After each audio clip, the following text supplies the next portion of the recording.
Italian, and Nepalese, and knows among Indian languages Hindi and Sanskrit besides English.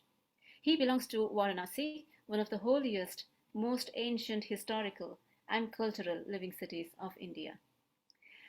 So, Mr. Ambassador, please welcome to the floor. Thank you. Namaskar. My warm greetings to all of you. Let me begin by thanking my dynamic colleague Sahuji for organizing this event. And my special thanks to my Irish friends who are participating in this event. And my special gratitude to my dear friend Rajiv Vasudevanji for his very inspiring presence.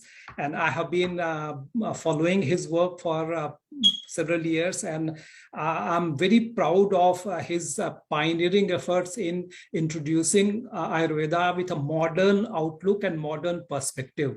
You combine in a very fantastic manner, I think unparalleled manner, the traditional knowledge of Ayurveda with the rigor and methodology of contemporary science.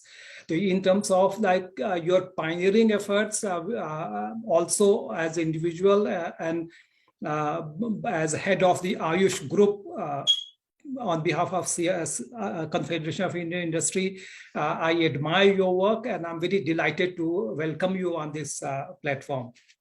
The timing of this educational webinar is very important, friends, because we are all still grappling with a number of very serious questions and issues raised by the pandemic. This crisis has made us very conscious how our lives are interconnected and interdependent. In a globalized world, you can't just isolate yourself and insulate from all troubles of other people. You remain vulnerable and exposed to the threats to your health, your socioeconomic well-being due to viruses and natural and man-made disasters elsewhere, anywhere. Even if you have developed great infrastructure and great facilities and have tremendous resources of comfort for yourself and your nationals. Secondly, we are also very painfully aware of the inherently complex and multidimensional nature of our vulnerabilities at the individual level, personal level. Corona is not just a health issue, but also is a huge setback to all aspects of life, whether trade or commerce, education or entertainment, social interactions, family or friendship ties. Everything has been disrupted. And also the corona does not discriminate among the rich and the poor, the young and the aged, the powerful or the weak, or on the basis of caste or creed or religion and political ideology. Everything that was considered and normal and taken for granted has now become a special privilege and blessing for us.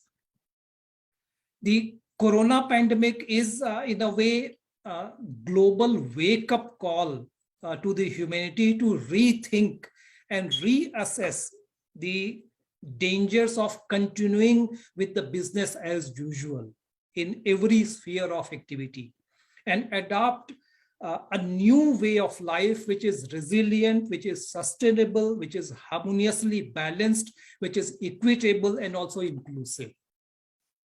In the domain of health and wellness itself, corona has not only exposed the inadequacies and vulnerabilities of our collective global healthcare infrastructure, it has also revealed the basic limitation of the modern medicine, which can remedy symptoms of diseases, but often leaves significant negative after effects elsewhere in the body.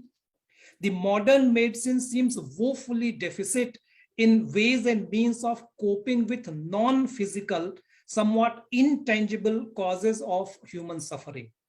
The anxiety, the uncertainty, trauma of job losses and losses of loved ones, the lingering mental and psychological crisis of post-corona, even people who have recovered from corona, cannot be remedied by perpetual medication of allopathic drugs. So there is a crying need for all of us to wake up and look for a wiser, more sustainable traditional healthcare knowledge. And we are in India very privileged that ancient Indian sages has had acquired that wealth of knowledge which seems now so contemporary and so relevant to us today. Friends, ancient Indian rishis and sages have traced the roots of all suffering to ignorance, which causes one to make inappropriate choices and several kinds of mistakes. Two main mistakes I wish to flag. One results from short-term myopic approach to choices. Yattadagre amritopamam pariname vishamev. We see something which is very pleasant, very attractive to our senses, but it's very harmful in the long run. Secondly, there is a grave danger in following a segmented and narrow vision. Our sages had warned us, yo vai bhuma tat sukham nalpe sukham asti.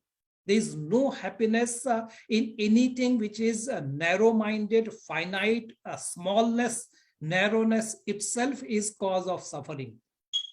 On the issue of sustainable development, the UN SDGs demand preserving the balance between environmental, social, and economic dimensions of development. Just focusing on one dimension to the exclusion of others is self-defeating and disastrous for our collective existence. In fact, many of the modern scientific and technological innovations, which were hailed as great revolutionary in terms of ideas, invention of plastics or insecticides or coal or diesel-based energy, all of them have proved to be extremely dangerous and have caused grave damage to our Mother Earth. So have done the economic models following the maximalist production and consumption-based economic development, which is driven by the corporate and individual greed. So the need of the time is to collectively embrace a broader, inclusive, holistic, naturally sustainable practices and ethos as a way of life. Indian traditional knowledge is fundamentally holistic and integrated, comprehensive in its approach. It has a complex system approach which acknowledges the mutually dependent and inextricably interconnected web-like state of the natural existence. Body itself is treated as a complex matrix of interconnected systems, and healthcare is essentially aimed at preserving the harmony between body, senses, mind, and soul. Health is not just absence of disease or illness in the body, but also requires a positive state, peace and tranquility of the mind, and also the right, appropriate conduct and thought. Good health, happiness, and well-being demands a harmoniously balanced way of life.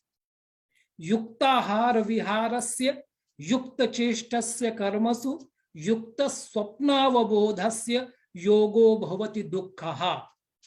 It is only with control of mind, Shiva Sankalp, conscious, determined practice of the mind, that horses of the senses can be reined in, and a steady, smooth, trouble-free forward movement is possible. This is the essence of yoga and Ayurveda. In fact, the entire philosophical wisdom of ancient India. I will not go into the technicalities of yoga and Ayurveda. We have great scholars on the panel, but I wish to mention that in India, we believe that the greatest wealth, greatest asset is knowledge. Vidya dhanam sarva dhanam pradhanam. And that is the only wealth which grows as you expand, as you spread. And that is why our visionary leader, Prime Minister Modi, he had taken the initiative to share and spread the knowledge of yoga and Ayurveda for the benefit of all in the spirit of one world, one health. Once again, uh, we are very grateful to you for your participation, and we look forward to working together to spread the traditional Indian wisdom for the well-being of the entire humanity. Thank you so much. I wish this webinar a great success and a great stepping stone for further partnerships. Thank you so much. Thank you very much, Mr. Ambassador. That was a really inspiring talk, and the awareness of current situation in terms of where we are, what our life is about,